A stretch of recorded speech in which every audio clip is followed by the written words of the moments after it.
Of Parkinson's, they're frightened.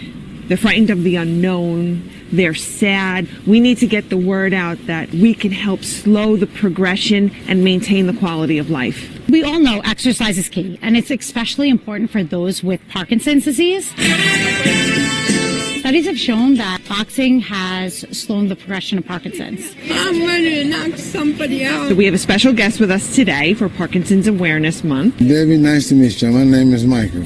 Hi, Michael. Michael Spinx. We want people to learn proper techniques, get excited about the program. You guys are boxers. The people standing next to you, they are your cornermen. The classes really focus a lot on the improving coordination, muscle endurance. The thing is, you should take a step with that, and bring it right back.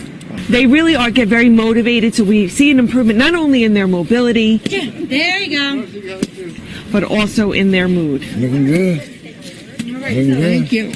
And they were punching pretty hard, so I enjoyed that. There you go. Oh, she's pretty strong, too. A program like this gives them hope. It does help me with my balance, and when I do it, I don't, falter. It's good exercise. And it also brings out people's competitive edge.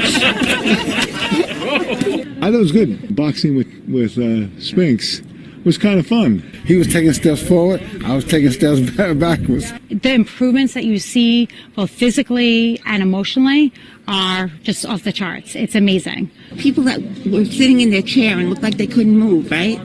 The minute they got up, their whole persona changed. It makes them feel good, makes them feel worthwhile.